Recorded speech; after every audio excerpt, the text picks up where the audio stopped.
Hey everyone, welcome back to my YouTube channel. In today's video, I will give you vocabulary that is related to border tension. Tension जो हो रखी है border पे, ठीक है, उसमें क्या क्या टर्म्स इस्तेमाल होते हैं, क्या क्या मतलब हैं, मैं बताऊंगी. वीडियो को दो पार्ट्स में डिवाइड किया है. दिस इज पार्ट 1, ठीक है. So let's begin. The first word is martyr, MARTYR.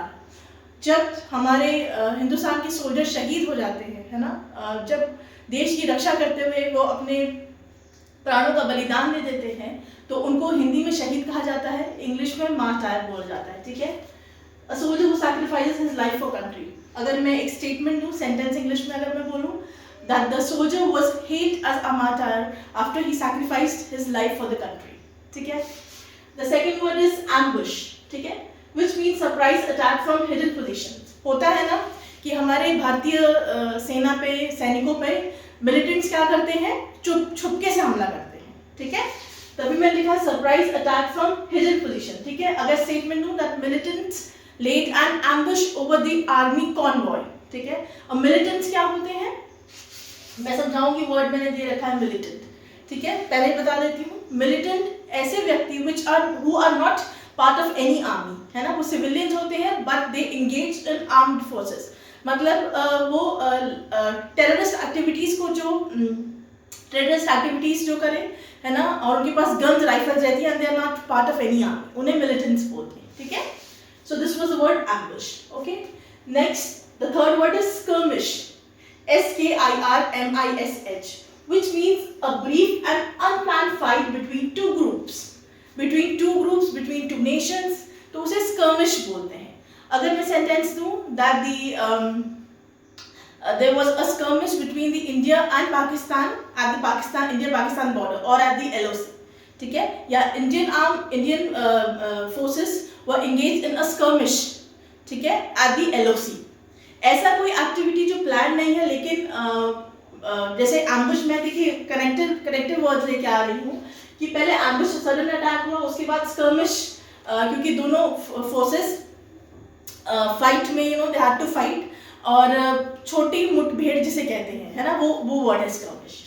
फिर शेलिंग, बहुत ये वर्ड आपको सुनने में आ रहा होगा that there is heavy shelling at the border, there is the news of heavy shelling has been reported.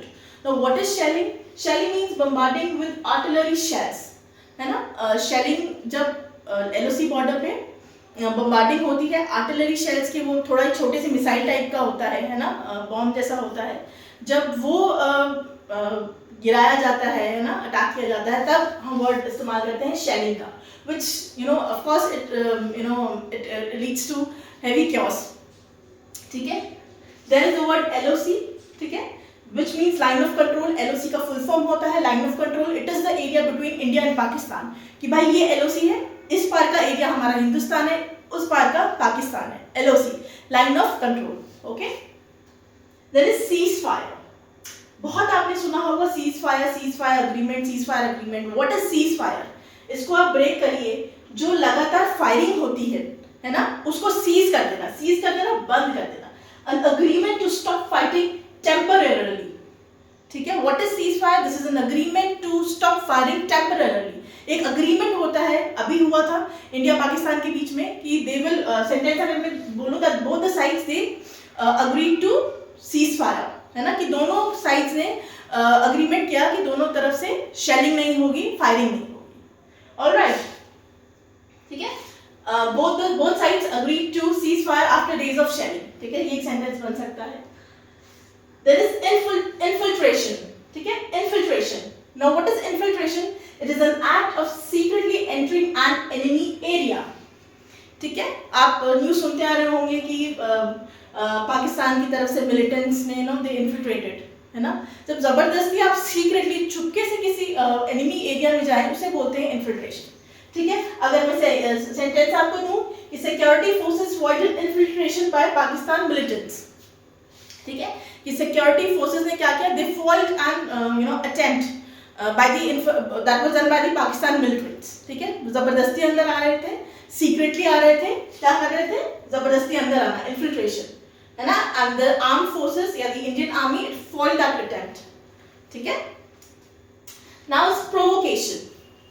Provocation का मतलब ये उकसाना, ठीक है.